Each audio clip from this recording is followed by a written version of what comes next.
RBS मैं इस समय आपको बता दूं कि जनशक्ति वेलफेयर सोसाइटी और अखिल भारतीय हिंदू सेवा दल के द्वारा आज एक सम्मान समारोह का कार्यक्रम किया गया था, जहां पर हमारे अतिथिगण जो है मौजूद है। पिछले 2-2.5 घंटे से लगातार ये अतिथिगण इन लोगों को यहाँ पर समय दे रहे थे और अपनी तरफ से जो संदेश था वो उन्होंने दिया था। लेकिन हमारे ग्वालियर के ऐसे बहुत सारे दर्शक हैं जो शायद यहाँ पर नहीं आ पाए इस कार्यक्रम में, तो उन लोगों के लिए क्या संदेश है वो मैं मौके पर जो हमारे आशुतोष जी हैं वे सबसे पहले उनसे, सर आपने पर्यावरण को लेकर के जो संदेश दिया एक बार ग्वालियर वासियों के लिए पुनः दोहरा दीजिए।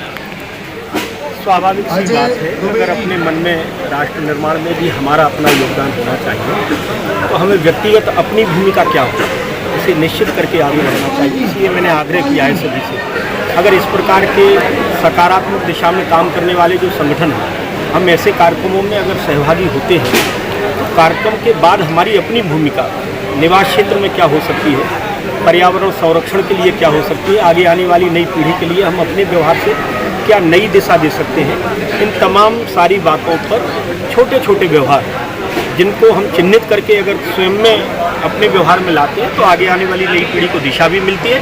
और इस प्रकार के जन जागरण चलाने वाले जो संगठन हैं, हमें बहुत अच्छा लगा। मैं यहाँ के अपने सोसाइटी के सभी पदाधिकारियों को भी धन्यवाद देता हूँ और इनके अपने मन में जो उद्देश्य है इस सोसाइटी को लेकर के भगवान से भी मैंने प्रार्थना की है कृपा बनाए रखें। निश्चित रूप से प्रतिभाओं का सम्मान जब हम करते हैं तो समाज में और भी सभी क्षेत्रों में सकारात्मक दिशा में लोग अग्रणी भूमिका निभाएं, इसके लिए सब प्रोत्साहित होते हैं, सब प्रोत्साहित होते हैं। गोयल जी आप बताएंगे कि जिस तरीके से आशुतोष जी ने बोला कि पर्यावरण को लेकर के समीक्षा जी 1 मिनट रुकिएगा, कार्य करना चाहिए और जैसा कि आप मुरार नदी को लेकर के पिछले कई सालों से संघर्ष कर रहे हैं और उसका कुछ हम देख रहे हैं कि कुछ हिस्सा जो है अब निर्माण के प्रति बढ़ रहा है, तो क्या हम उसमें पर्यावरण के प्रति देखेंगे कि वो नदी का जो दोनों तरफ रोड बन रही है उसमें पर्यावरण का महत्व रखा जाएगा?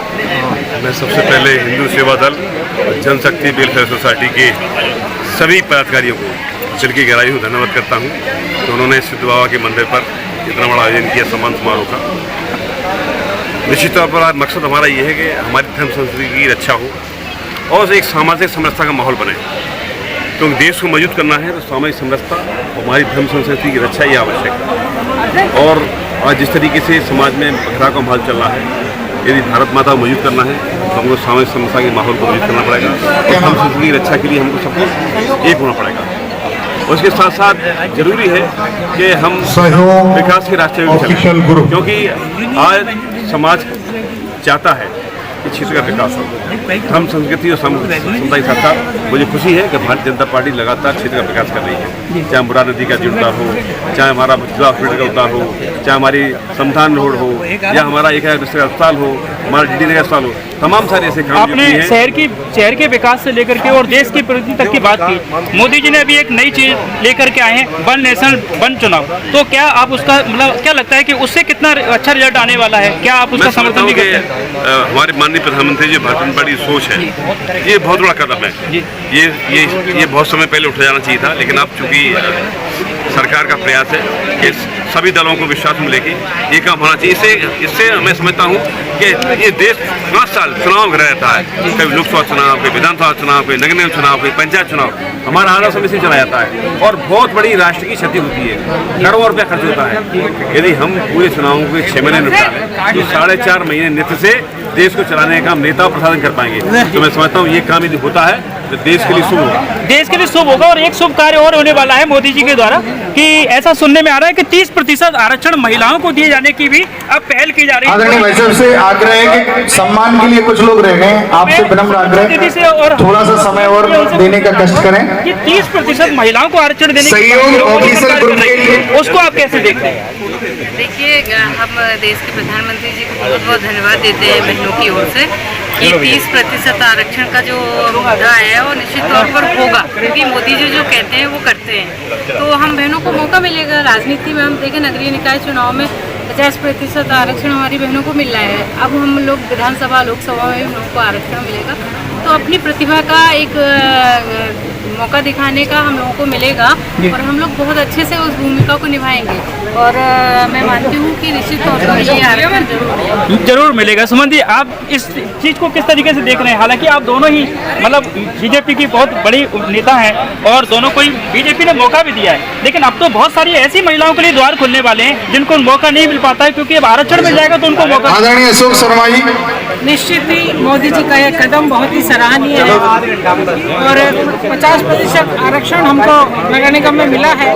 इसके साथ ही अगर लोकसभा और विधानसभा में राज्यसभा में 30% आरक्षण महिलाओं को मिलता है। महिलाएं अत्यंत प्रतिभाशाली होती हैं, सब में बहुत प्रतिभाएं होती हैं, लेकिन कहीं ना कहीं उनकी प्रतिभाएं दबी रह जाती हैं। तो अगर ऐसा मौका मिलता है तो हम अपनी प्रतिभाओं के साथ इस देश को उन्नति के शिखर पर पहुंचाएंगे। आदरणीय सुधाकर पाठक जी से आग्रह कि वो आए और सम्मान अब सूर्य के लिए भी हमने तैयारी कर ली है, क्या बधाई देना चाहेंगे वैज्ञानिकों?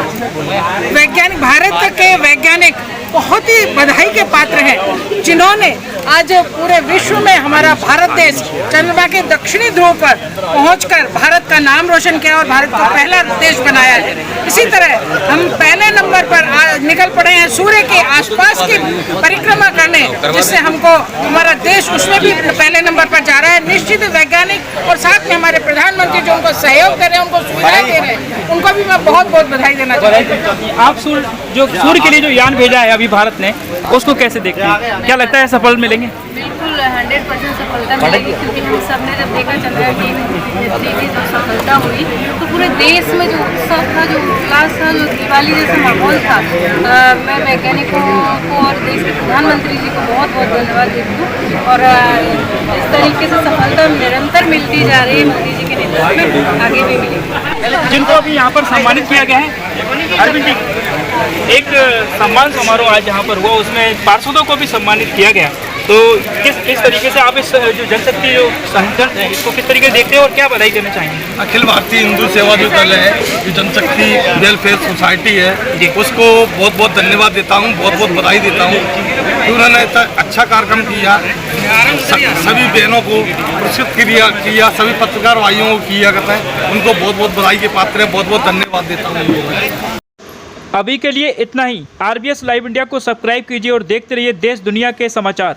है